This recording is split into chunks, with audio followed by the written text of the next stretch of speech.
रामनवमी के दिन अयोध्या में रामलला का सूर्य तिलक किया जाएगा। ये सूर्य तिलक कोई और नहीं बल्कि खुद भगवान सूर्य करेंगे। आखिर ये सूर्य तिलक होगा कैसे और इसका मैकेनिज्म कैसे काम करता है और ये मैकेनिज्म राम मंदिर के अलावा और कौन-कौन से मंदिरों में इस्तेमाल किया जा रहा है, यही आज जानेंगे। नमस्कार, मैं हूं सिद्धार्थ, आप देख रहे हैं रिपब्लिक डिजिटल। सबसे पहले राम मंदिर की बात कर लेते हैं।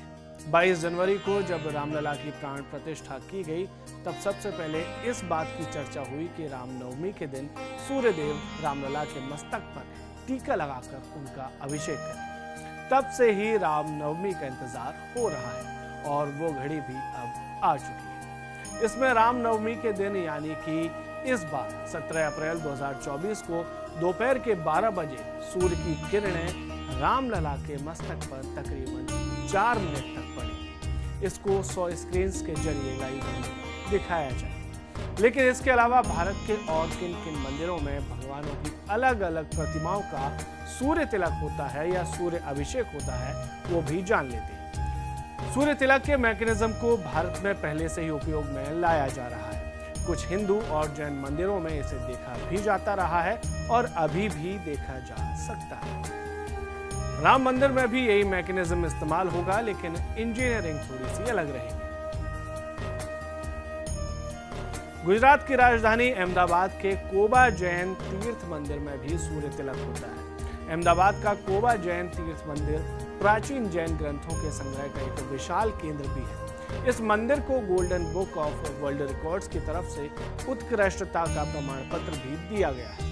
विज्ञान और जैन धर्म के समागम को अगर कहीं देखना हो तो ये मंदिर उसके लिए एकदम उपयुक्त उदाहरण है। यहाँ हर साल 22 मई को दोपहर 2:07 पर भगवान श्री महावीर स्वामी के मस्तक पर सूर्य तिलक बनता दिखाई देता है, जिसे देखने के लिए लाखों जैन तीर्थयात्री यहाँ आते हैं। यहाँ इस तिलक की अवधि तकरीबन 3 मिनट की है। इस दौरान अभी तक सूर्य की किरणों के बीच बादलों को बाधा बनते नहीं देखा गया, इसलिए आप ये कह सकते हैं कि ये अनूठा उदाहरण है गणित, खगोल विज्ञान और मूर्तिकला।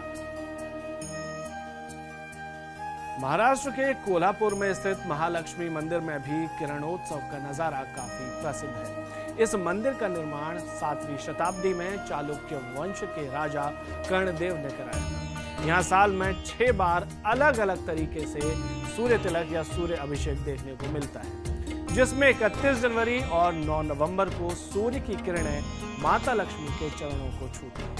1 फरवरी और 10 नवंबर को सूर्य की किरणें मूर्ति के मध्य भाग में पड़ती हैं, जबकि 2 फरवरी और 11 नवंबर को सूर्य की किरणें पूरी मूर्ति को अपनी रोशनी से नहला देती हैं। आप इसे साल में 2 बार भी कह सकते हैं, एक बार 31 जनवरी से 2 फरवरी के बीच और दूसरी बार 9 नवंबर से 11 नवंबर के बीच। इस नजारे को भी देखने के लिए दूर दूर से श्रद्धालु पहुंचते हैं। मध्य प्रदेश के दतिया जिले के उन्नाव में बना बालाजी सूर्य मंदिर भी सूर्य तिलक के लिए प्रसिद्ध है। यह मंदिर इतना पुराना है जिसके कोई स्पष्ट साक्ष्य नहीं है, पर दंत कथाएं खूब हैं। कौन सी सही है, कुछ नहीं कहा जा सकता। इतिहास की कुछ किताबों में इसे प्री हिस्टोरिक भी बताया गया है। पहाड़ियों में बने इस मंदिर के गर्भगृह में स्थापित सूर्य भगवान की प्रतिमा पर सूर्य की पहली किरण पड़ती है। चूंकि ये मूर्ति सूर्य के आकार की ही है, तो ये भी कह सकते हैं कि उनके मस्तक पर ही ये किरणें पड़ती हैं। ये वाकई में किसी चमत्कार से कम नहीं है। मंदिर के पूर्व में पहुज नदी भी बहती है, जिसको लेकर मान्यता है कि इसमें डुबकी लगाने से स्किन से जुड़े रोग दूर हो जाते हैं।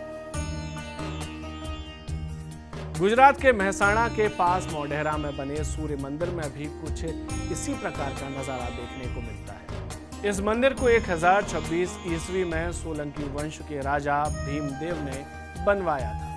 इस मंदिर में हर साल 21 मार्च और 21 सितंबर को सूर्य की किरणें मंदिर में प्रवेश करती हैं और मूर्ति का अभिषेक भी करती हैं।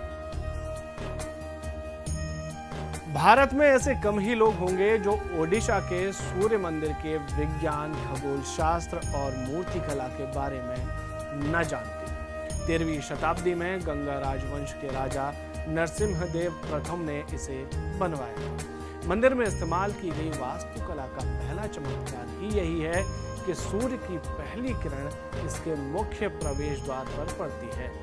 फिर मंदिर के अलग अलग द्वारों से गुजरकर सूर्य का प्रकाश मंदिर के गर्भगृह को जगमगा देता है। हालांकि भारत में सिर्फ यही मंदिर नहीं है जिनका सूर्य तिलक होता हो या फिर सूर्य की किरणें मूर्तियों का अभिषेक करती हैं, बल्कि इसके अलावा भी राजस्थान का रणकपुर जैन मंदिर, बंगलौर का गवी गंगाधरेश्वर मंदिर भी सूर्य किरण के लिए प्रसिद्ध है। अब आप हमें बताएं कि आपके शहर के पास में कौन सा मंदिर है और आप वहां कब गए थे, आपका अनुभव कैसा रहा। यदि नहीं गए हैं तो वहां पर कब जाने वाले